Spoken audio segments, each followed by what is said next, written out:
سورہ جن کے اعتبار سے سورہ جن 72واں سورہ اور اس کی آیت نمبر 1. بسم اللہ الرحمن الرحیم. قل، اس کی ابتدا بسم اللہ کے بعد قل سے ہے. اوحی الی انہ استمع نفر من الجن. حبیب کہیے کہ مجھ پر وحی کی گئی. حبیب آپ کہیے کہ مجھ پر وحی کی گئی. اوحی فعل ماضی مجہول، مجھ پر وحی کی گئی. الی مجھ پر کیا؟ انہ استمع نفر من الجن، کہ بے شک کہ سنا جنوں کے ایک گروہ نے.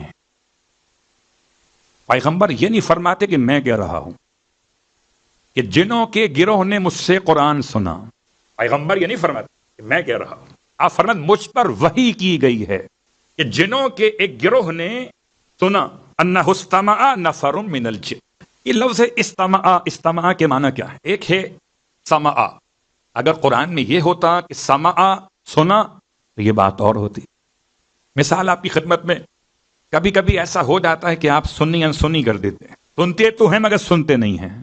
تو گھر والے چیخ کے سنتے ہو، پھر آپ موبائل سے نگاہ اٹھا کے دیکھتے ہیں کیا کہا.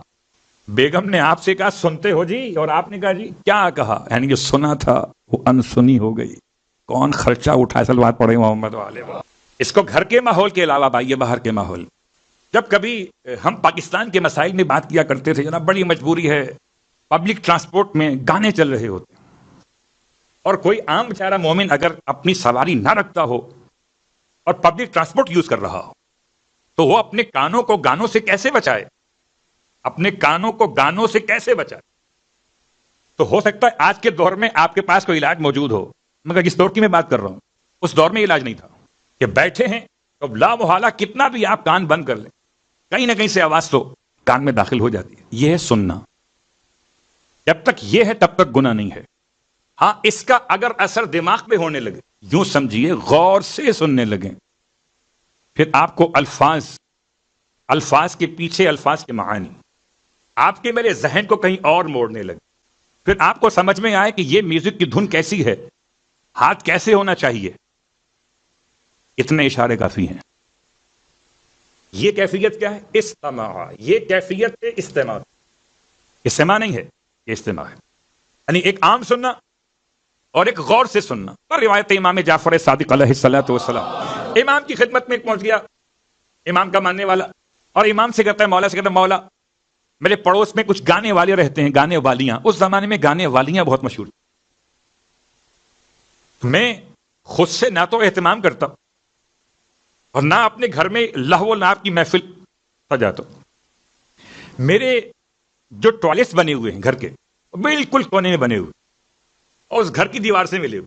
میں جاتا ٹوائلٹ ہوں، بیت الخلا حمام جاتا ہوں، واش روم جاتا ہوں، اور وہاں آواز ان گانے والیوں کی آ رہی ہوتی. میں تھوڑی دیر اپنا قیام بڑھا دیتا ہوں. سننے نہیں جاتا مگر کچھ دیر سننے کے لیے رک جاتا. اس میں کیا مذائقہ ہے؟ لوگ کیسے کیسے انداز سے سوال کرتے تھے امام سے، اس میں کون سا گناہ ہوگا؟ نہ میں نے بلایا، نہ منگایا، نہ پیسے دیے، نہ گھر میں محفل سجائی.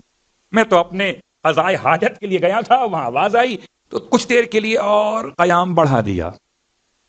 بہت غور کیجیے گا. قسم بخدا روایات اہل بیت نے بیت الخلا کے بھی آداب بیان کیے ہیں، ٹوائلٹس میں جانے کے بھی آداب ہیں. ان آداب میں ایک ادب زیادہ دیر تک بیٹھنا مکروہ کہا گیا. مکروہ ہونا اور ہے اور حرام ہو جانا اور ہے. اب یہ سوال کر رہا ہے مولا سے کہ مولا اس میں کیا مذائقہ ہے؟ میں جاتا ہوں، جا کے بیٹھ جاتا ہوں، آواز وہاں سے آتی ہے. تو امام نے ارشاد فرمایا، کیا تم نہیں جانتے کہ خدا نے قرآن مجید میں ارشاد فرمایا ہے کہ ہم سوال پوچھیں گے کس سے؟ ان کی سماعتوں سے، ان کی بصارتوں سے، ان کی قلوب سے. اللہ اکبر. ان السمع والبصر والفؤاد کل اولئک کان عنہ مسئولا. بے شک بصارت، بے شک سماعت اور قوت قلب، ان تینوں سے سوال کیا جائے گا. کل اولئک. امام کے جواب کا مطلب کیا تھا؟ وہ کہتا ہے مولا مجھے ایسا لگا جیسے آج میں نے پہلی مرتبہ یہ آیت سنی ہو. کل اولئک کان عنہ مسئولا، کہ تم جتنی دیر تک بیٹھتے ہو تم کیا سمجھتے ہو؟ خالی سوال تم سے ہوگا، تمہاری سماعت سے بھی سوال ہوگا۔ اور واضح ہوا جب تک آپ سن رہے تھے سما میں تب تک کوئی سوال نہیں ہے، آواز آ رہی ہے مگر آپ پر اثر انداز نہیں ہو رہی۔ بالکل ایسے سمجھیے جیسے نادان آج کے دور میں اذان کی آواز آ رہی ہو، اثر نہیں ہو رہا ہو۔ اگر کسی کے کان میں گانے کی آواز آ رہی ہو، اثر نہیں ہو رہا ہو، تو موضوع الگ ہے، مگر لفظ استماع کا مطلب اثر ہو رہا ہے۔ جب اثر ہونا شروع ہو جائے سمجھ لیجیے کہ حساب کتاب شروع ہو گیا۔ اور اسی لیے آیت نمبر 1 کے الفاظ میں استمع نفر من الجن، جنوں کے ایک گروہ نے خاص طور سے سنا کان لگا کر۔ اچھا جو سنا وہ بھی خدا نے بتایا، فقالو، یہ بھی خدا بتا رہا ہے، مگر خدا کسے بتا رہا ہے؟ خدائی کو نہیں، خدا بتا رہا ہے اپنے محمد کو۔ فقالو انا سمعنا قرآنا عجبا، بس وہ کہنے لگے کہ ہم نے ایسا قرآن سنا ہے کہ جو عجب ہے۔ یہ قرآن کیا ہے اور عجب کیا ہے، اس کی وضاحت الفاظ میں الگ کر سکتا ہوں، آپ الگ سمجھ سکتے ہیں، مگر آیت کہتے ہیں یہدی الی الرشد، ایسا قرآن ہم نے سنا کہ جو عجب، تعجب خیز ہے۔ تعجب کس بات پر؟